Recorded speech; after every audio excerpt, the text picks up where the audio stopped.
So I just want to do a quick review of the Retro 51 Tornado Rollerball. It's a really popular rollerball, or a really popular pen with everyday carry fans because it sells for about $20, maybe $25, give or take, and it's a kind of a hefty all metal pen.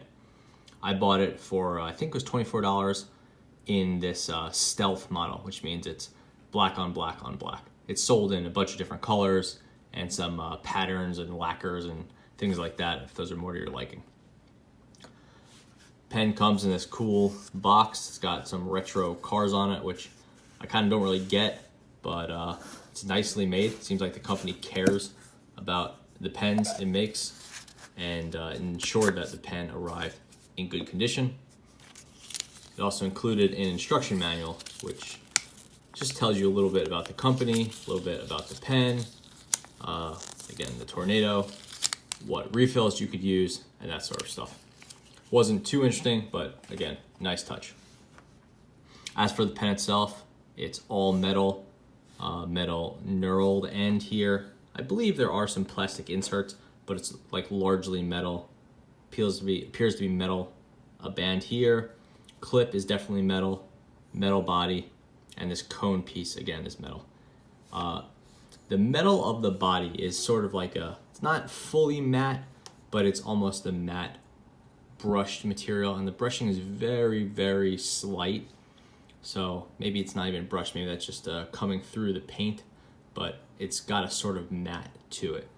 The cone here, again, is metal, but it's a gloss. So the two don't perfectly match, which is a little bit interesting. But you know, it's not something you really notice day to day. So, but the important thing to note is that the cone is in fact metal, and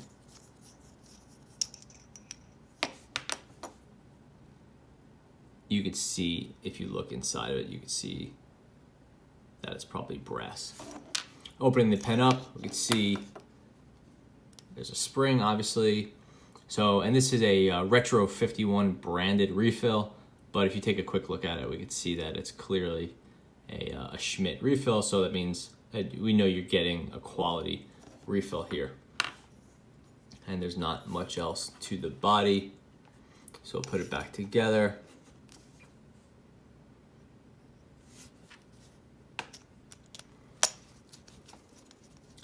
So this is a twist retractable. So basically this knurled end twists, and then at some point it locks. The rollerball tip locks out, and that's it. There's no click, there's no sound, it's fully silent. And you turn it a little bit and it will go back in place. It doesn't lock in the open position, it only locks, or it doesn't lock in the closed position, rather it only locks in the open position. And that's really it. Twists, nearly silent, not fully silent. The body is highly tapered. So basically it has a sort of cone or conical shape where it gets rather pointy at the end here, which means the pen tends to be somewhat back heavy. And I think a lot of the complaints people have with the pen tend to cluster around two different complaints from what I've seen. One is that it's too heavy for everyday use. It's just like, you know, heavier than you need. And the second one is that it is back heavy. And if I've had any complaints about it, it's that it's just like the back end is a lot heavier than the front end, which is just not something I love in pens. As for the actual writing performance, there's not a whole lot to say, just because it is that really nice Schmidt cartridge. So if you use like a P186, or sorry, P8126 or P8127, then you know this cartridge. So it is the Retro 51 Tornado. So it does have that really nice refill, which is one of the cooler things about it. You know, that'll save you like $2-3 on that really nice Schmidt refill. So as for the pen itself, personally, I think it looks really cool. I like the sort of tapered looks. It looks, I guess, somewhat menacing, especially in the stealth version, which is Again, that black on black on black. Has a little bit of shine to it, which is actually really cool. It means it's not like, a police issue black on black with all the matte, but it actually looks kind of classy with the nice shiny knurling and the metal clip. It just it looks like a cool pen. And looking at this pen, and if you were to ask me how much it costs, it would be easily, I would say, it's a $45 pen, no problem. So seeing that it costs $20 is pretty crazy to me. It is a little bit on the heavy side for some people, so it'd be too much to put in your breast pocket or even your jean pocket and walk around. But for sitting on a desk or throwing in a bag, it's totally fine. Size-wise, it's very reasonable. Here's a Sharpie, which is, again, a very standard size. And it is shorter than a Sharpie, and the diameter is about the same. As for other pens, like here's a Parker Jotter, which is a little bit more on the EDC size, and that is about the same length, considering the Jotter.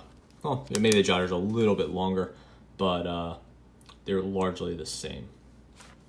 And the Jotter sells for about maybe $8 or $10, and it's considerably lighter and definitely not really made as well as the Retro 51 Tornado. But different strokes for different folks, and I know a lot of people like the lighter pens, or they like a click retractable as opposed to the twist retractable. Personally, I'm not a huge fan of twist retractables, so I just don't like that mechanism a lot. I'd rather have a nice quick click that you could do with one hand. This you can do with one hand, just not quite as easily.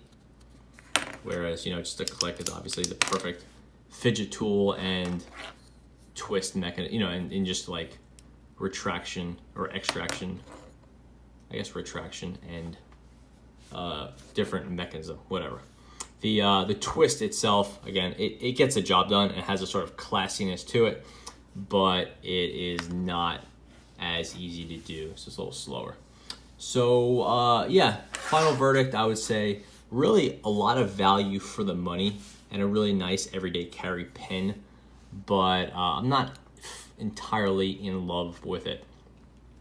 I tend to use cheaper pens than this for my everyday carry stuff. I tend to go with clickers, and I tend to go with stuff on the lighter side. That said, this pen is really nice. I think it would be a great gift just because it is really cool. It looks great. It writes really nicely, and it's going to stand up to the test of time. I've enjoyed using it, even though I do tend to prefer clicky pens, and I tend to prefer stuff that is balanced, kind of just more evenly balanced, not really balanced so much, or with the weight distributes so much in the back. But again, that's just preference, and those are really just nitpicks. This is a really quite a cool pen. So that's the Retro 51 Tornado. Thanks for watching.